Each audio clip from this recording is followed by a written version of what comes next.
কি পরিমাণ যে ঠান্ডা দেখেন।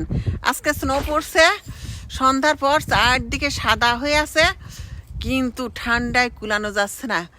আর আজকে তো এখন রাত, কালকে এই সব স্নোগুলা একদম স্লিপারি হয়ে যাবে, মানে পিছলা হয়ে যাবে।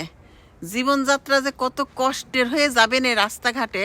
যাই হোক, হাইওয়ে রাস্তাতে সব লবণ ছিটাচ্ছে স্নোগুলা মেল্ট হওয়ার জন্য, গলে যাওয়ার জন্য, কিন্তু এই যে গলি রাস্তাগুলাই সমস্যা হয়ে যায়। আর এই যে বাসার সামনে সব ক্লিন করে ফেলতে হবে, নইলে পুরা স্লিপারি হয়ে যাবে। ব্যাক ক্যামেরা একটু দেখাই চলেন। এই দেখেন কি সৌন্দর্য। এখন বাজে রাত 11টা, আমরা সব বাইর হয়েছি একটু দেখার জন্য। প্রতিটা বাসার সামনেই যে স্নোগুলা পড়ে সেগুলা ক্লিন করতে হবে, নইলে বাসার সামনে যদি কেউ পড়ে যায় তাহলে একেবারে বিশাল ফাইন শু করে দেয়, বিশাল টাকার ফাইন দিতে হয়, এমনকি কেস কাবারিতেও চলে যায়। উড়িয়ে ঠান্ডা, তাড়াতাড়ি আসো।